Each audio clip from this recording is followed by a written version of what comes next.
Hello दोस्तों, आप सभी का आपके अपने चैनल PCS मैथमेटिक्स में स्वागत है।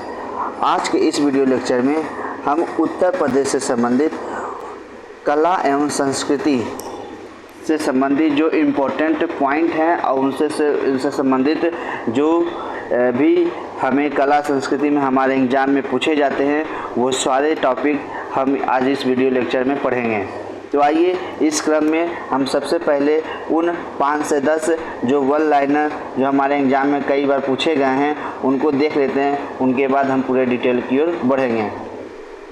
चलिए, तो हमारा जो आज के लिए वो वन लाइनर जो है वो है, पूरा पाषाण काल के गुफा चित्रकारी के साक्ष्य कहाँ से प्राप्त हुए हैं। तो ये जो है हमारे यूपी के मिर्ज़ापुर ज़िले से प्राप्त हुए हैं। मिर्ज़ापुर ज़िले से पूरा पाषाण काल के गुफा चित्रकारी के साक्ष्य हमें प्राप्त हुए हैं। उत्तर प्रदेश संगीत नाटक अकादमी कहाँ अवस्थित है। तो संगीत नाटक अकादमी जो है वो लखनऊ में अवस्थित है। ठीक है। उत्तर प्रदेश प्रमुख लोक नाट्य ये कौन सा है। तो वो नौटंकी है। उत्तर प्रदेश का प्रमुख लोक नाट्य कौन सा है। तो वो नौटंकी है। उत्तर प्रदेश का शास्त्रीय नृत्य क्या है। उत्तर प्रदेश का शास्त्रीय नृत्य कथक है। उत्तर प्रदेश का शास्त्रीय नृत्य कथक है। नेक्स्ट आते हैं हमारा उत्तर प्रदेश की राज्य भाषा क्या है। उत्तर प्रदेश की राजभाषा हिंदी है। राष्ट्रीय कथक संस्थान कहाँ अवस्थित है। तो राष्ट्रीय कथक संस्थान लखनऊ में अवस्थित है। तो ये सब सारे क्वेश्चन जो है हमारे एग्जाम में पूछे गए हैं। आप प्रीवियस ईयर क्वेश्चन को आप देख सकते हैं। भारत कला भवन कहाँ अवस्थित है। भारत कला भवन तो ये जो है वाराणसी में अवस्थित है। काशी विश्वनाथ धाम वाराणसी में अवस्थित है। अशोककालीन अहरौरा अभिलेख कहाँ से प्राप्त हुआ है। अशोककालीन अहरौरा अभिलेख जो है मिर्ज़ापुर ज़िले से प्राप्त हुआ है। जौनपुर की अटाला मस्जिद का निर्माण किसने करवाया था। तो ये जो है इब्राहिम शाह सरकी ने करवाया था। जौनपुर की अटाला मस्जिद का निर्माण इब्राहिम शाह सरकी ने कराया था। नेक्स्ट है फतेहपुर सीकरी का जो डिज़ाइन है, फतेहपुर सीकरी किला है उसके डिज़ाइन जो है किसने किया था। तो वो है बहारुद्दीन ने किया था। बहारुद्दीन ने किया था। ठीक है। आगरा किले की नींव किसने रखी थी। तो वो महान अकबर ने रखी थी। आगरा किले की नींव अकबर ने रखी थी। लखनऊ का बड़ा इमाम बाड़ा किसने बनवाया था। तो ये है किफ़ायतुल्लाह ने बनवाया था। किफ़ायतुल्लाह। आधुनिक शास्त्रीय हिंदी रंगमंच के जनक किसे कहा जाता है। तो वो जो है भारतेंदु हरिश्चंद्र जी को कहा जाता है। भारतेंदु हरिश्चंद्र जी को आधुनिक शास्त्रीय हिंदी रंगमंच का जनक कहा जाता है। तो आपने देखा कि इस प्रकार हमने कुछ महत्वपूर्ण वन लाइनर फैक्ट को देखा।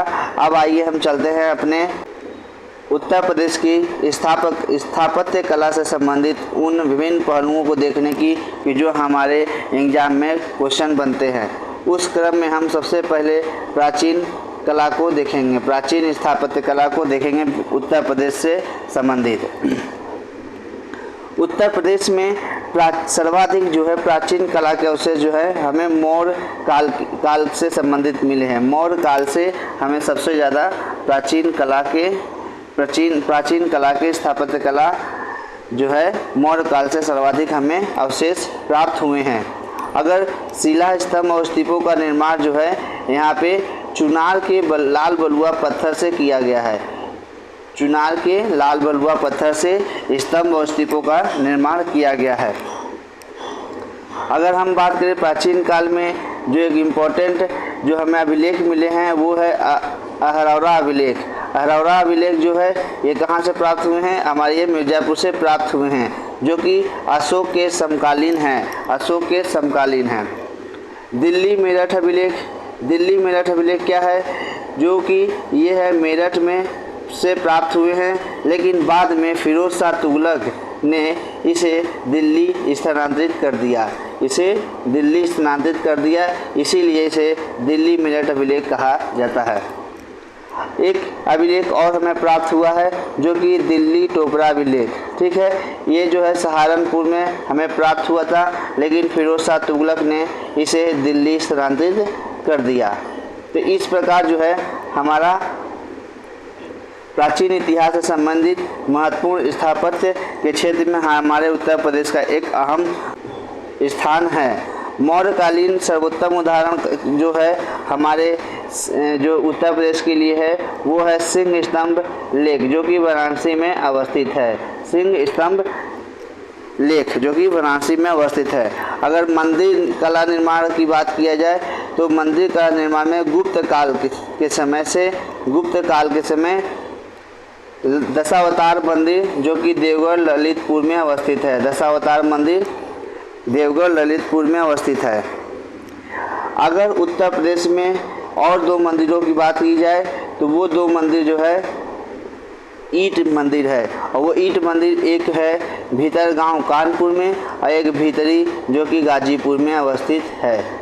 ठीक है, तो इस प्रकार आप देख सकते हैं कि प्राचीन काल से संबंधित जो स्थापत्य कला है वो हमारे उत्तर प्रदेश में एक विशेष महत्व रखता है, जो कि मौर्यकालीन से लेके अशोक और उससे संबंधित जो अभिलेख मिले हैं वो उत्तर प्रदेश से ही मिले हैं। ठीक है, तो इस प्रकार हम आगे बढ़ते हैं। हमारा जो नेक्स्ट है वो है मध्यकालीन कला। इस मध्यकालीन कला ये जो है इसका प्रमुख योगदान जो है सरकी शासक और मुगल शासक को जाता है। मध्यकालीन कला में सरकी शासक और मुगल शासक को जाता है। अगर सरकी शासक की बात करें, सरकी स्थापत्य की, तो ये जो है लाल दरवाज़ा मस्जिद जो है इब्राहिम शाह सरकी द्वारा के पुत्र जो महमूद थे उनकी पत्नी बीबी राजे द्वारा 1477 ईस्वी में बनवाया गया था।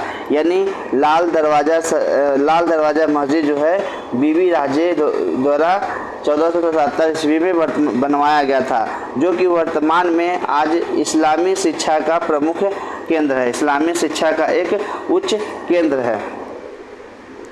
ठीक है, आइए चलते हैं जो हमारा मध्यकाल से संबंधित जो स्थापत्य कला है उसके बारे में आगे देखते हैं क्या है। झरझरी मस्जिद जो है इब्राहिम शाह सरकी ने बनवाया था 1430 ईस्वी में।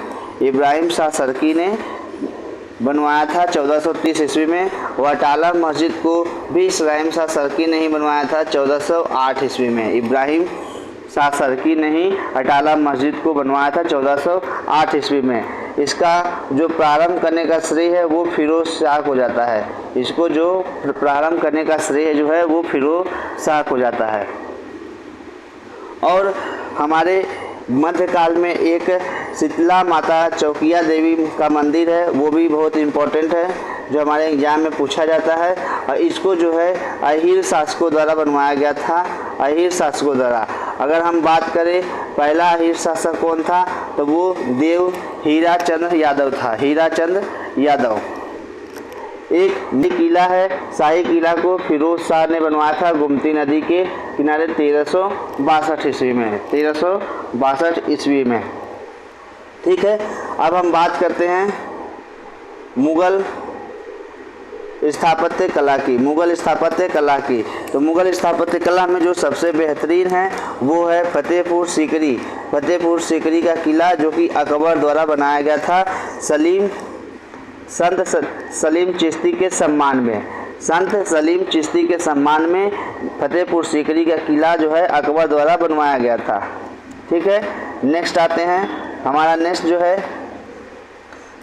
फतेहपुर सीकरी का डिजाइन किसने किया था तो ये जो है बहारुद्दीन ने किया था। तो ये भी पॉइंट आपको याद रखना है जो कि एग्जाम में पूछे जाते हैं। यह महल जो है मरियम महल पेंटिंग और मीनाकारी के कारण बहुत ही प्रसिद्ध है।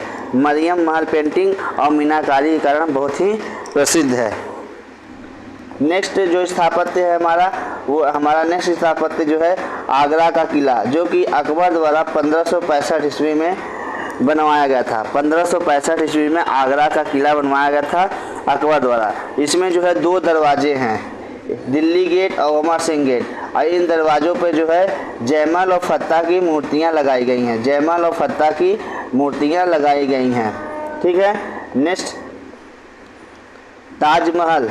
हमारा जो स्थापत्य जो है अगले मध्यकालीन स्थापत्य में ताजमहल का स्थान आता है, जो कि आगरा में है यमुना नदी के तट पर, जो कि 1631 से 53 के बीच में बना है। 1631 से 53 के बीच में बना है।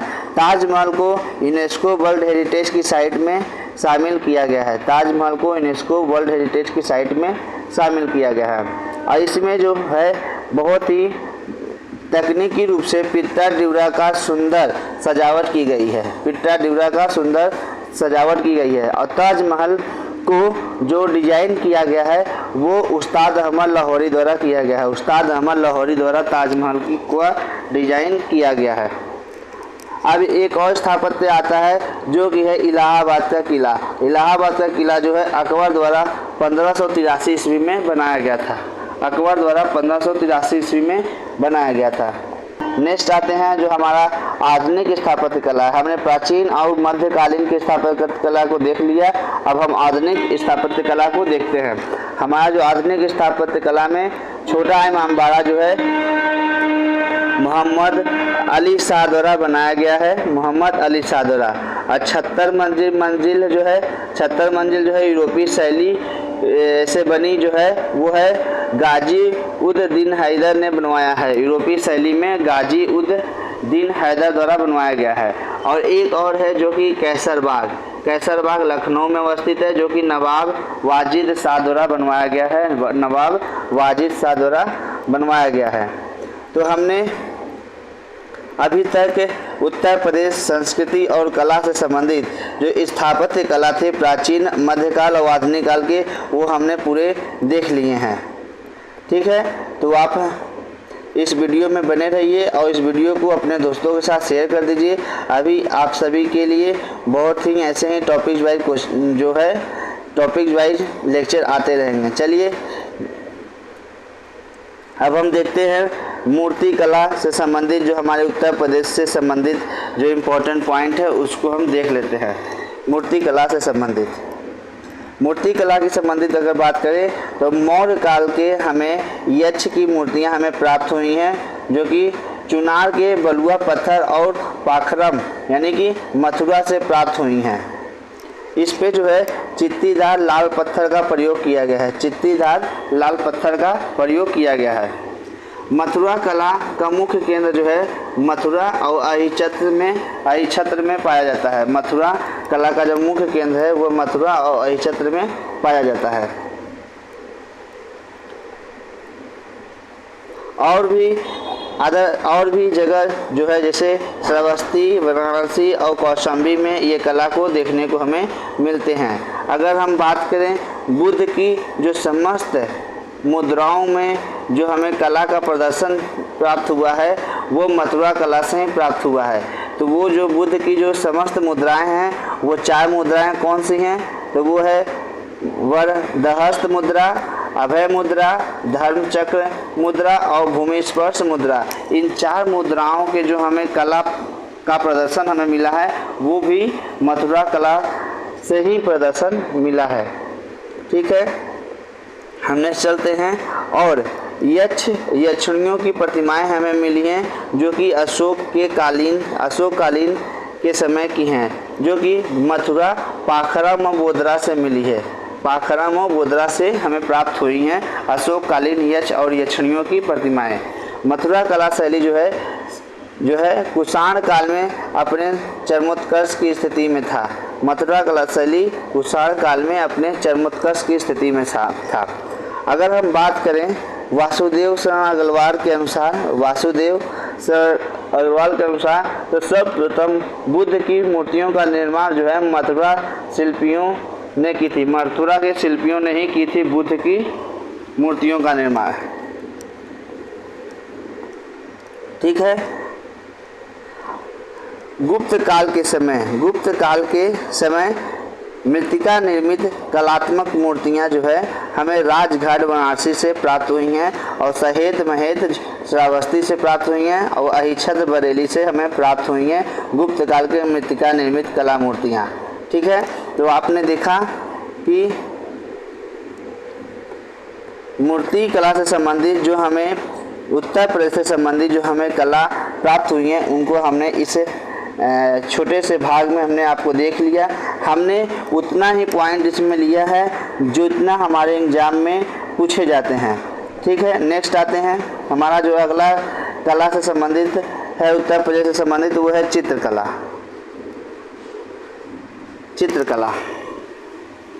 चित्रकला की बात करें तो पूरा पाषाण काल के हमें गुफा चित्रकारी के साक्ष्य हमें प्राप्त हुए हैं। और ये कहाँ प्राप्त हुए हैं? तो ये हमारे विंध्य क्षेत्र मिर्ज़ापुर से प्राप्त हुए हैं। पूरा पाषाण काल के गुफा चित्रकारी के साक्ष्य विंध्य क्षेत्र यानी मिर्ज़ापुर से प्राप्त हुए हैं। अगर हम बात करते हैं प्रमुख मुग़ल चित्रकार के, तो मुग़ल चित्रकार हमारे एग्जाम में कई बार पूछे जाते हैं। तो वो जो है मीर सैयद अली और ख्वाजा अब्दुल रस्मद जी हैं, जो मुग़ल काल के प्रसिद्ध चित्रकार हैं। अगर मुग़ल काल की बात की जाए तो जहांगीर के समय चित्रकारी जो है अपने चरमोत्कर्ष में था, इसीलिए इसे स्वर्ण युग भी कहा जाता है। जहांगीर के समय के चित्रकारी को स्वर्ण युग कहा जाता है। इसने आगरा में एक चित्रशाला का भी निर्माण करवाया था। से संबंधित है। विशन दास जो है ईरानी दरबार में रहते थे। विशन दास जी को ईरानी दरबार में जहांगीर नहीं भेजा था। हब्जनामा में जो है 1200 चित्रों का संकलन हमें प्राप्त मिलता है। हब्जनामा में 1200 चित्रों का संकलन प्राप्त होता है। औरंगजेब के समय जो है चित्रकारी जो है दयनीय स्थिति में हो गई थी। तो अगर हमसे क्वेश्चन एग्जाम में पूछता है कि सबसे दयनीय स्थिति किस मुग़ल शासक के समय हुई, तो वो है जो है औरंगजेब के समय हुई थी। ठीक है, आइए हम नेक्स्ट की ओर बढ़ते हैं। हमारा नेक्स्ट जो है कला एवं शिल्प महाविद्यालय कहाँ अवस्थित है? कला एवं शिल्प महाविद्यालय कहाँ अवस्थित है? तो ये लखनऊ में अवस्थित है। कला एवं शिल्प महाविद्यालय लखनऊ में अवस्थित है, जो कि 1911 में आधुनिक चित्रकला का प्रारंभ हुआ था यहाँ। आधुनिक चित्रकला का भी प्रारंभ यहीं से हुआ था। ठीक है, और काष्ठ कला का जो केंद्र है वो कहाँ है? काष्ठ कला का केंद्र सहारनपुर और वाराणसी में है। काष्ठ कला का सहारनपुर में लकड़ी की नक्काशी की जाती है सहारनपुर में। और भारत कला भवन जो कि काशी हिंदू विश्वविद्यालय में अवस्थित है, कब बना? 1950 में बना। तो हमने ये जो पॉइंट आप सभी के समझ प्रस्तुत किया है, ये बहुत ही छाट के और खोजबीन के आपके समझ प्रस्तुत कर रहा हूँ, ताकि आपको कहीं भटकना न पड़े। और आप के लिए हमने टू द पॉइंट और टू द एग्ज़ाम इस वीडियो को ध्यान में रख के बनाया है। तो आप इस वीडियो को एंजॉय कीजिए और अपने दोस्तों के साथ शेयर कीजिए। ठीक है, इसमें बहुत मेहनत लगा है, तो आप सब अपने इस मेहनत के लिए मेरे चैनल को आप सब्सक्राइब कीजिए, लाइक कीजिए और अपने दोस्तों के साथ शेयर कीजिए। ठीक है, चलिए हमारा नेक्स्ट चलते हैं।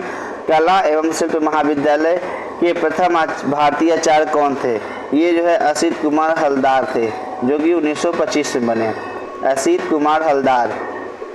कला एवं शिल्प महाविद्यालय के प्रथम भारतीय आचार्य कौन थे? असित कुमार हलदार। तो ये पॉइंट आपको याद रखना है, जो कि हमारे एग्जाम में पूछे जाते हैं। ठीक है, नेक्स्ट क्वेश्चन हम चलते हैं।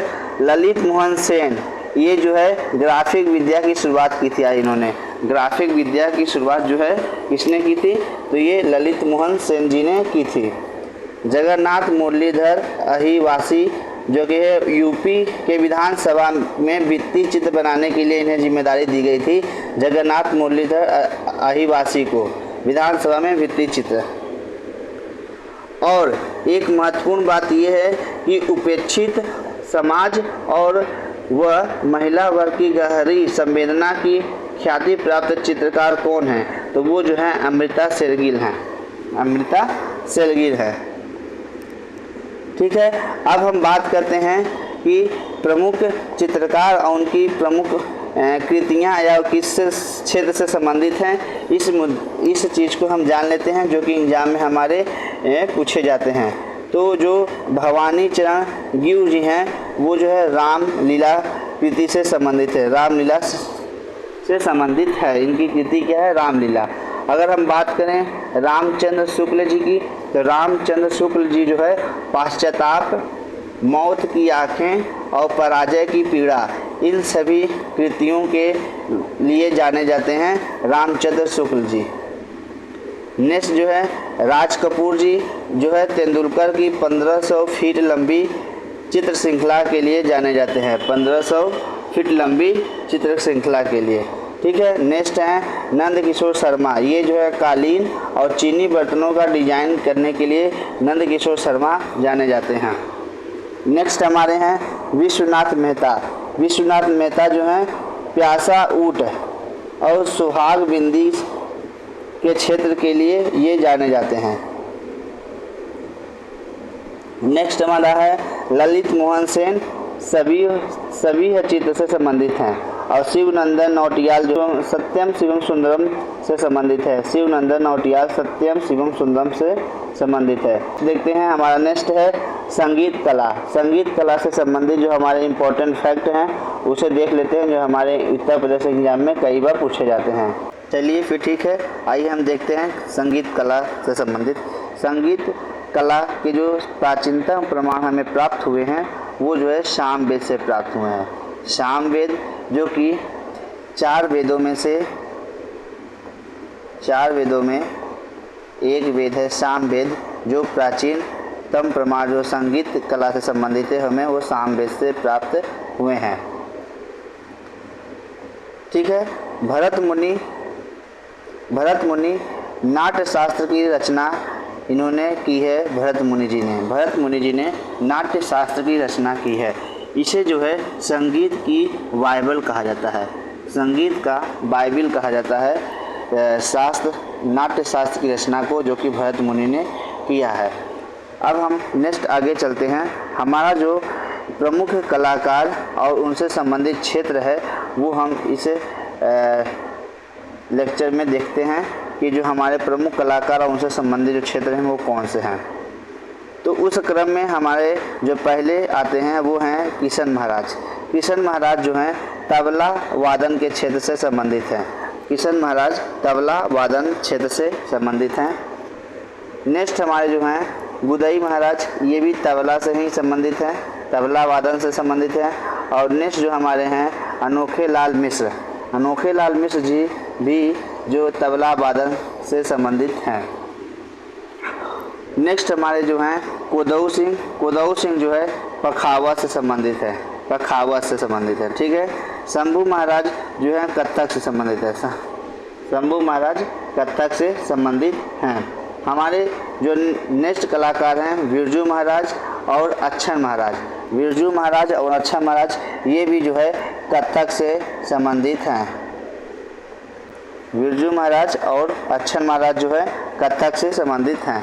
नेक्स्ट जो हमारे कलाकार हैं वो श्रीमती एन राजम, श्रीमती एन राजम वो है वायलिन से संबंधित है और ये जो है बनारस घराने से संबंधित है। ठीक है, नेक्स्ट हमारे जो हैं पंडित रविशंकर जो कि सितार वादक से संबंधित हैं, सितार से संबंधित है और ये इनका जो घराना है ये बनारस घराना है।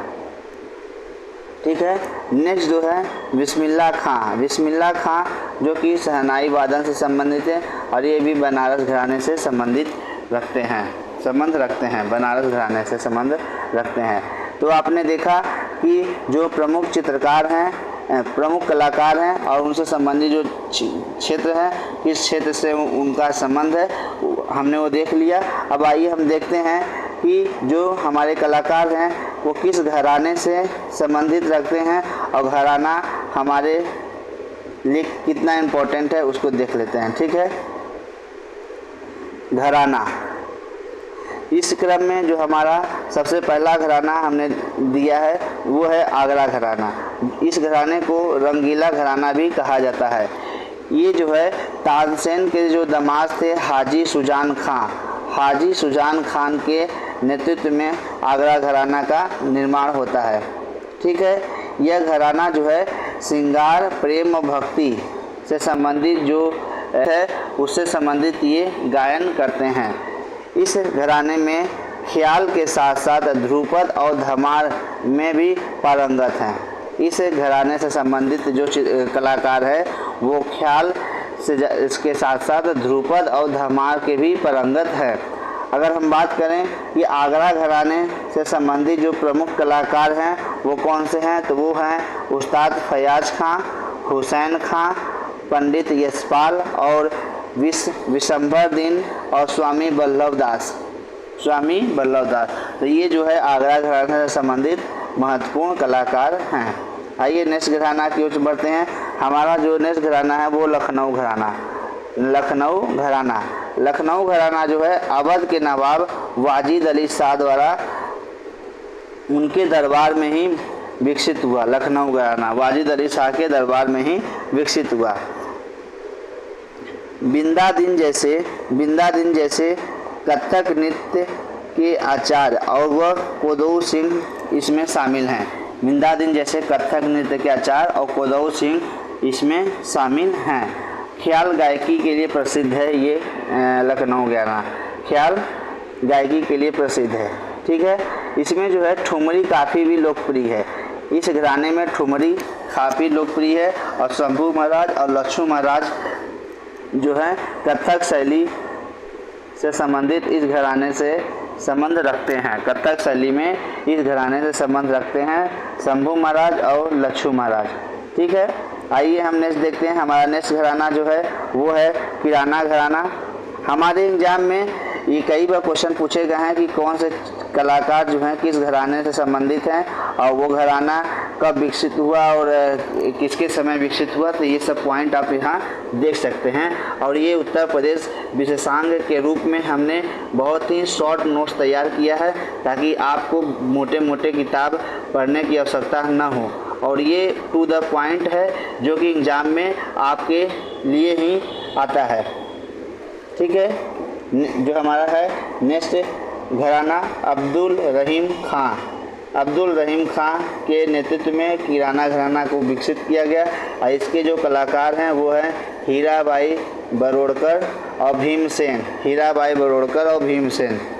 भीमसेन जोशी और गंगूबाई भी इस घराने से ही संबंधित हैं, गंगूबाई। ठीक है, नेक्स्ट हमारा आता है बनारस घराना जो है ध्रुपद और धमार के लिए प्रसिद्ध है, लेकिन इसमें ठुमरी और टंपा और कजरी चैती इस सब के भी हमें देखने को मिलते हैं।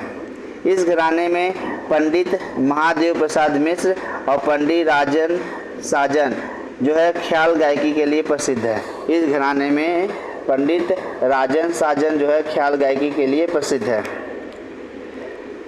नेक्स्ट जो है रसूलन बाई और सिद्धेश्वरी देवी, गिरजा देवी और छन्नूलाल मिश्र, ये सब जो कलाकार है ये ठुमरी गायन के लिए प्रसिद्ध हैं और ये सभी जो है बनारस घराने से संबंध रखते हैं। ठीक है, तो आपको ये बात ध्यान देना है कि कौन किस गायक के लिए प्रसिद्ध है और किस घराने से संबंध रखते हैं। ठीक है, तो पंडित महादेव प्रसाद मिश्र और पंडित राजन साजन जो है ख्याल गायकी के लिए बनारस घराने से संबंध रखते हैं और रसूलबाई, सिद्धेश्वरी देवी, गिरजा देवी और छन्नूलाल मिश्र जी हैं वो जो है ठुमरी गायन के लिए बनारस घराने से संबंध रखते हैं। ठीक है, नेक्स्ट की ओर बढ़ते हैं। हमारा नेक्स्ट है नाट्य कला। अब हम आते हैं नेक्स्ट नाट्य कला की ओर। नाट्य कला जो है भारतेंदु हरिश्चंद्र जी द्वारा जो है आधुनिक शास्त्रीय हिंदी रंगमंच का जनक कहा जाता है। भारतेंदु हरिश्चंद्र जी को आधुनिक शास्त्रीय हिंदी रंगमंच का जनक कहा जाता है जो कि वाराणसी से संबंधित हैं। इन्होंने 3 नाटक की रचना की है। भारतेंदु हरिश्चंद्र जी ने 3 नाटक की रचना की है। वो 3 नाटक हैं सत्यवादी हरिश्चंद्र, भारत दुर्दशा और अंधेर नगरी। ये जो है भारतेंदु हरिश्चंद्र की 3 नाटक की रचना की है।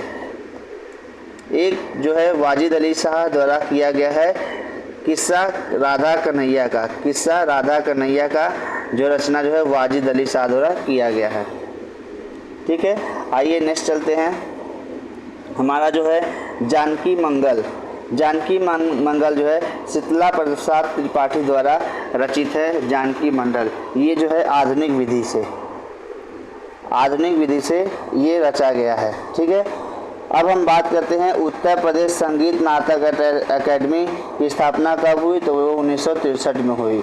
उत्तर प्रदेश संगीत नाटक अकेडमी की स्थापना 1963 में की गई और 1964 में रविंद्रालय की स्थापना हुई लखनऊ में 1964 में, और 1975 में भारतेंदु नाट्य अकेडमी की स्थापना की गई। 1975 में भारतेंदु नाट्य अकेडमी की स्थापना की गई।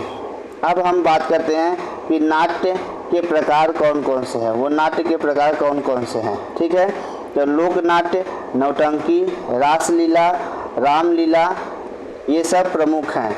अगर रामलीला की बात करें तो रामलीला जो है 2008 में यूनेस्को ने मानवता की भौतिक और अमूर्त विरासत की सूची में स्थान दिया है। रामलीला को यूनेस्को ने मानवता की मौखिक और अमूर्त विरासत के रूप में नामित किया है।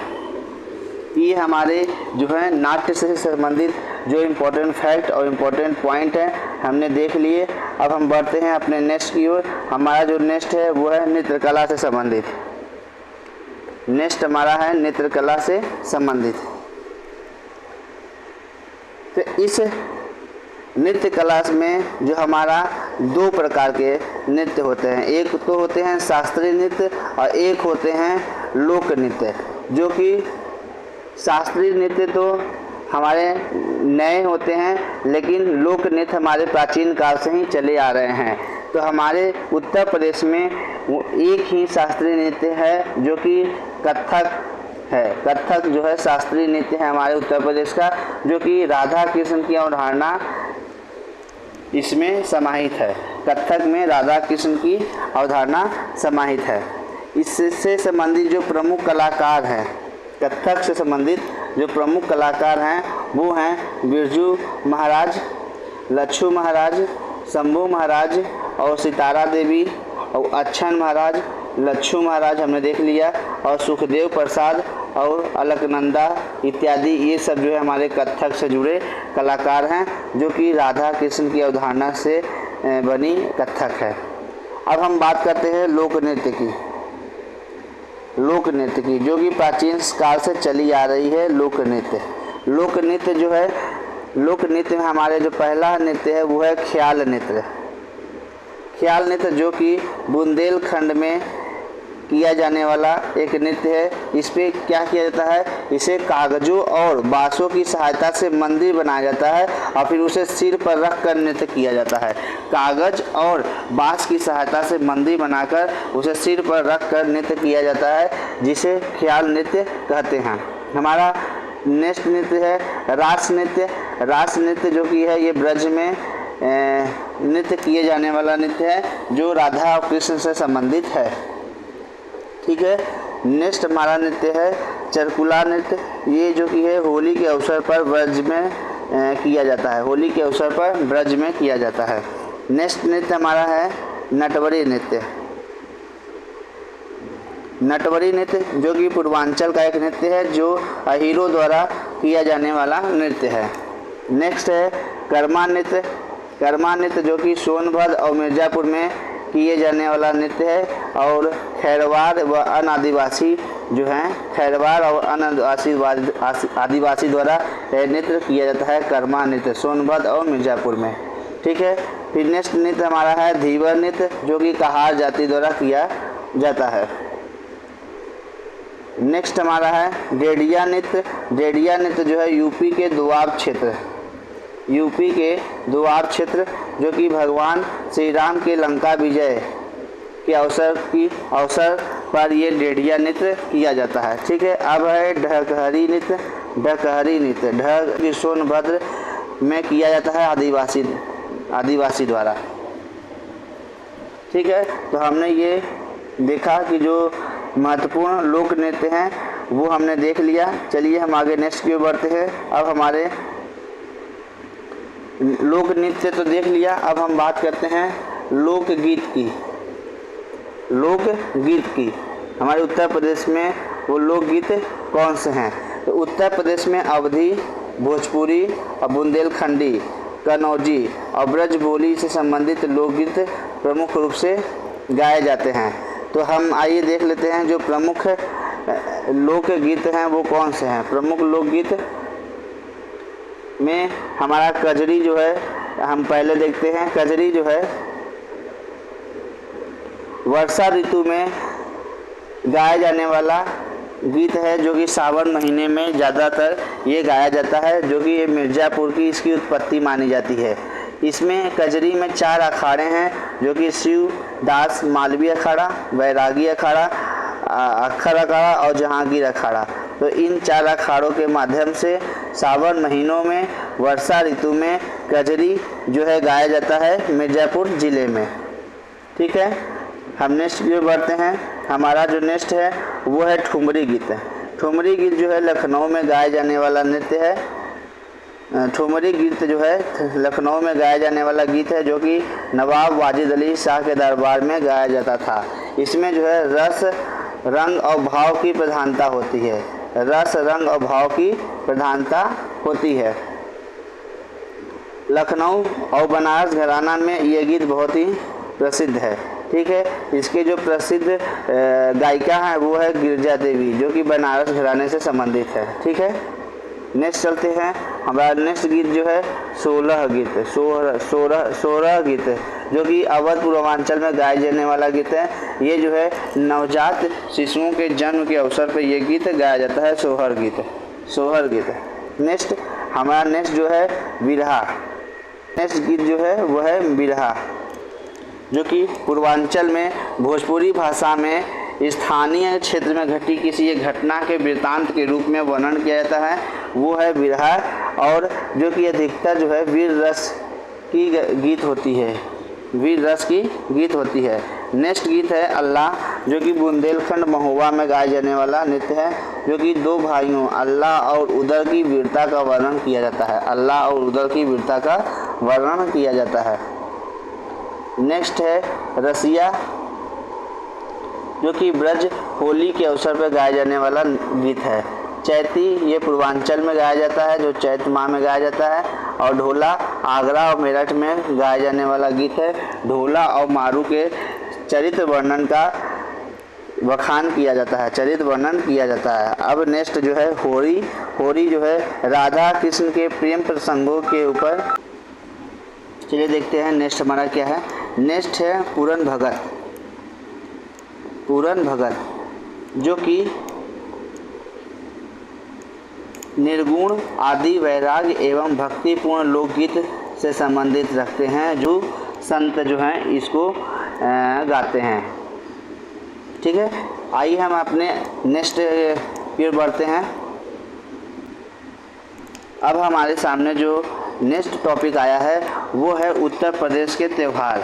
हमारे उत्तर प्रदेश में त्यौहार कौन से हैं और वो कहाँ मनाए जाते हैं, इससे संबंधित क्वेश्चन भी हमारे एग्जाम में देखे गए हैं।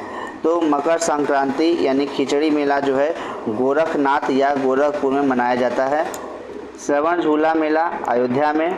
रामायण मेला अयोध्या। रामनवमी जो है अयोध्या में मनाया जाता है। ठीक है, नेक्स्ट हमें आता है कार्तिक पूर्णिमा देव दीपावली जो है वाराणसी में मनाया जाता है। और नक कटैया जो है चेतगन वाराणसी में मनाया जाने वाला त्यौहार है। संकट मोचन संगीत महोत्सव जो है वाराणसी में ही मनाया जाता है। और ध्रुपद मेला जो है वो भी वाराणसी में ही मनाया जाने वाला मेला है। रामायण मेला जो कि चित्रकूट में मनाया जाता है। और लोहंदी मेला, लोहंदी मेला ये हमारे मिर्ज़ापुर में मनाया जाने वाला त्यौहार है। नेक्स्ट हमारा जो ओझला मेला जो कि मिर्ज़ापुर में मनाया जाने वाला त्यौहार है, ओझला मेला। और मुड़िया पूर्णिमा मेला जो कि गोवर्धन मथुरा में मनाया जाने वाला एक महत्वपूर्ण मेला है। शाकंभरी देवी मेला जो है सहारनपुर में मनाया जाने वाला मेला है। और नवचंडी मेला कासगंज एटा में मनाया जाता है, नवचंडी मेला। नेक्स्ट त्यौहार जो हमारा है कालिंजर मेला जो कि बांदा में मनाया जाने वाला मेला है। और देवी पाटन का मेला बलरामपुर में मनाया जाता है, देवी पाटन का मेला। ये सब जो है हमारे एग्ज़ाम में पूछे जाते हैं। तो हमने एक प्रयास किया है कि आप सभी के सामने एक ही वीडियो में वो सारे इन्फॉर्मेशन को आपके समक्ष प्रस्तुत करें, जिससे आपके एग्ज़ाम में आपके लिए लाभदायक सिद्ध हो। कापिल मेला जो है फर्रुखाबाद में मनाया जाता है। और बटेश्वर मेला जो है आगरा में मनाया जाता है। ठीक है, अब हम बात करते हैं प्रमुख त्यौहार की। वो प्रमुख त्यौहार कौन से हैं जो हमारे उत्तर प्रदेश में मनाए जाते हैं। सुलह पुल महोत्सव जो कि आगरा में मनाया जाता है, सुलह पुल महोत्सव। ताज महोत्सव जो कि आगरा में मनाया जाता है।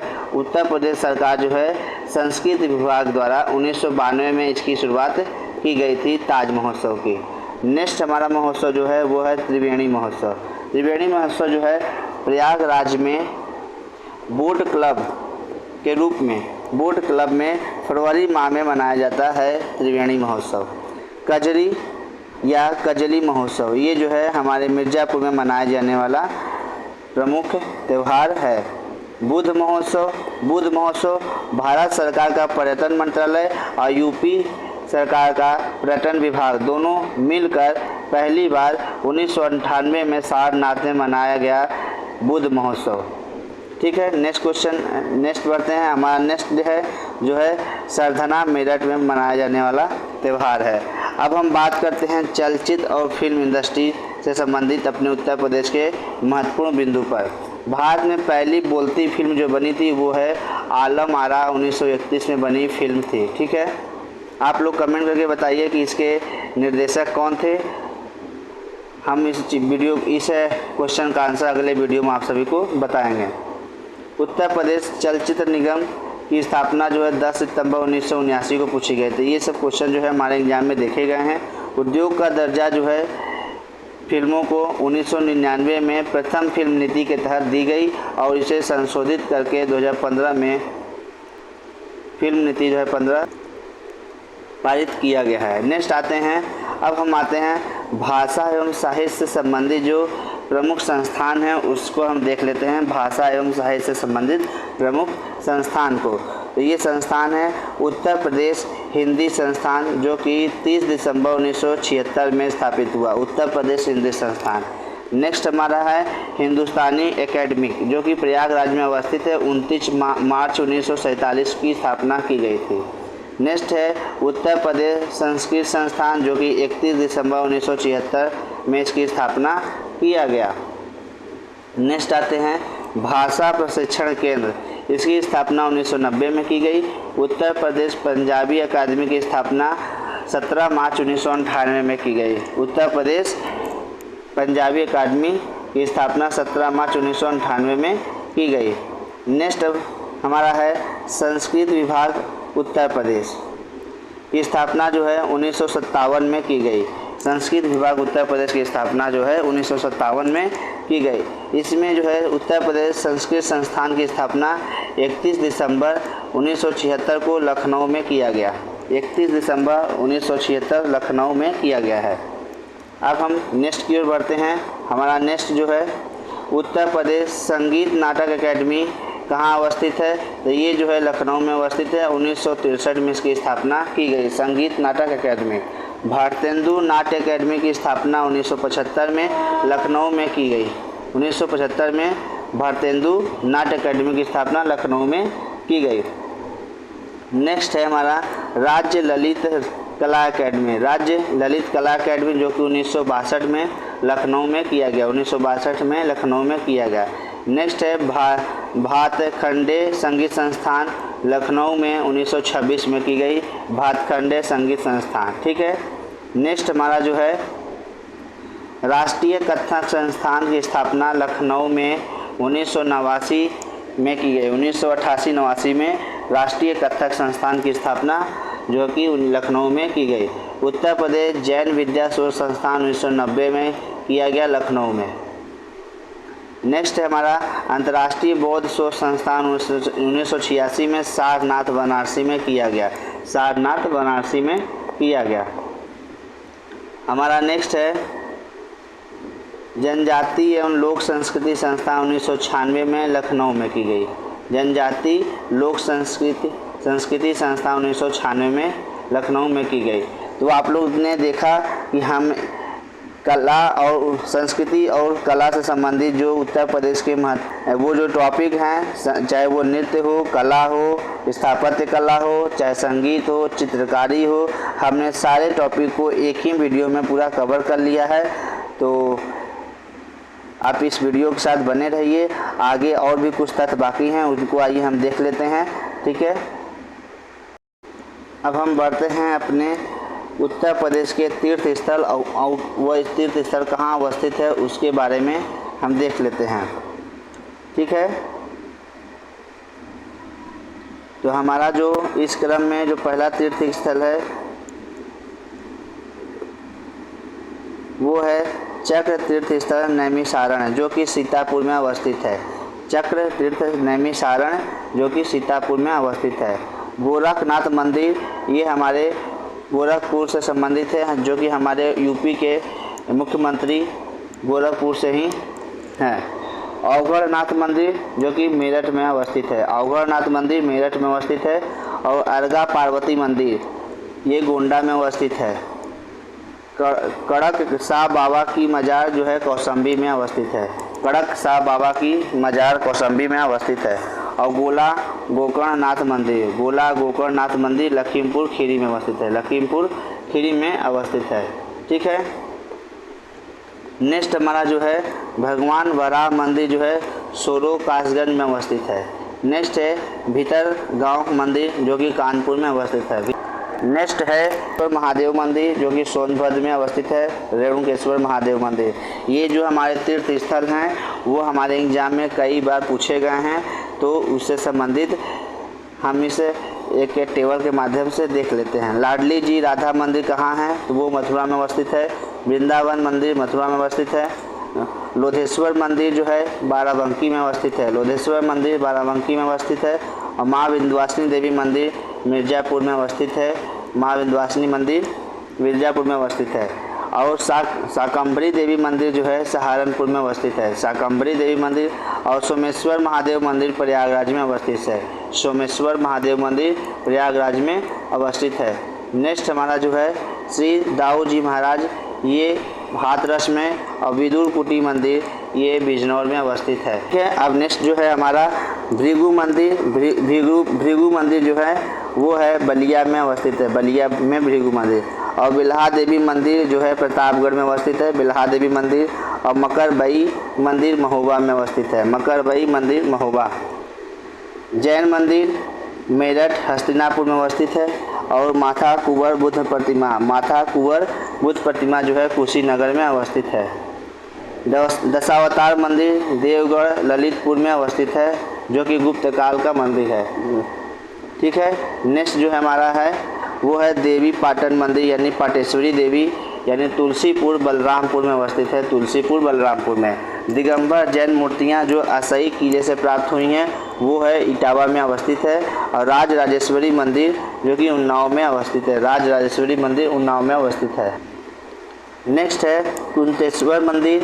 कुंतेश्वर मंदिर जो है हमारे बाराबंकी में अवस्थित है कुंतेश्वर मंदिर। और फिर नेक्स्ट हमारा हरिदेव मंदिर जो कि मथुरा में अवस्थित है। हरिदेव मंदिर मथुरा में अवस्थित है। मूलकंद कुटी विहार सारनाथ में अवस्थित है। मूलकंद कुटी विहार। संत कबीर निर्माण स्थल जो कि है मगहर में अवस्थित है। संत कबीर निर्माण स्थल मगहर में अवस्थित है। सीताकुंड घाट ये सुल्तानपुर में अवस्थित है। सीताकुंड घाट।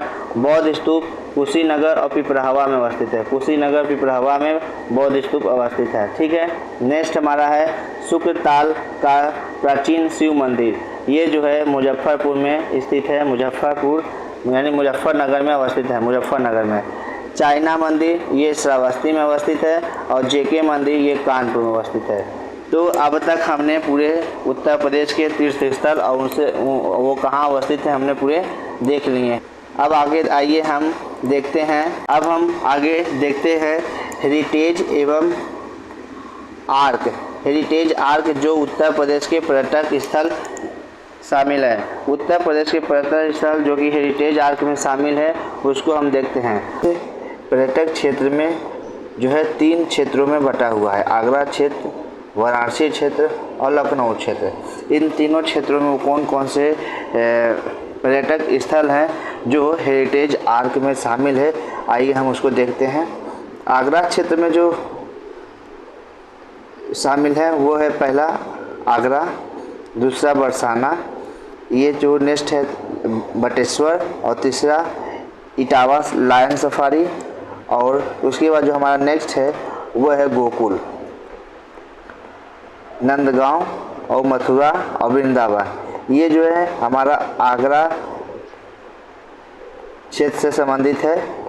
और वाराणसी क्षेत्र से अगर बात करें तो वाराणसी क्षेत्र से एक खुद बनारसी, सारनाथ, मिर्ज़ापुर ज़िले का माँ विंध्यवासिनी धाम विंध्याचल और सोनभद्र और मिर्ज़ापुर ज़िले से संबंधित एक चुनार और कुशीनगर, कपिलवस्तु, श्रावस्ती। नेक्स्ट है वो क्षेत्र है लखनऊ।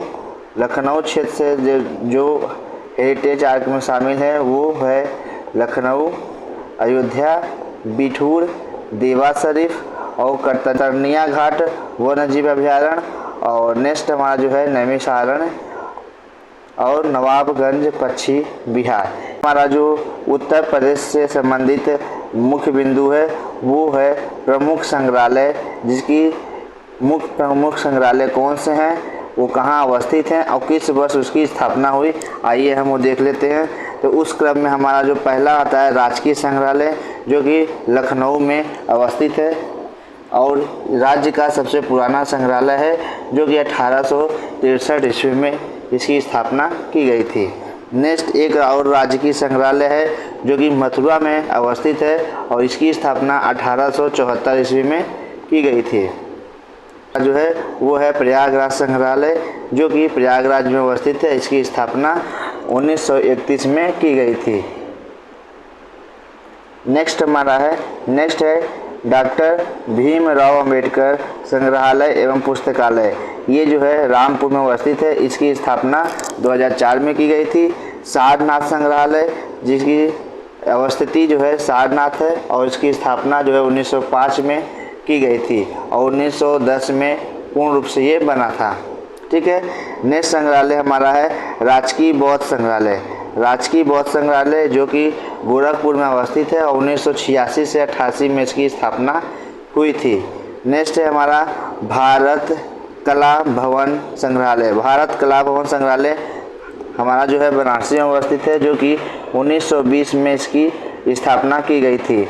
नेक्स्ट है लोक कला संग्रहालय। लोक कला संग्रहालय जो कि लखनऊ में अवस्थित है और इसकी स्थापना 1989 में की गई थी। तो ये सारे इन सभी जो हम संग्रहालय पढ़ रहे हैं, इनसे संबंधित हमारे एग्ज़ाम में क्वेश्चन देखने को मिलते हैं। तो हमें इन संग्रहालय को हमें पूरे अच्छे से याद कर लेना है। जो महत्वपूर्ण संग्रहालय है उसको हमें अपने एग्ज़ाम के लिए तैयार करके रखना है। ठीक है। नेक्स्ट जो है हमारा है अंतर्राष्ट्रीय रामकथा संग्रहालय एवं आर्ट गैलरी, जो कि अयोध्या फैजाबाद में है, जो कि 1988 में इसकी स्थापना की गई थी।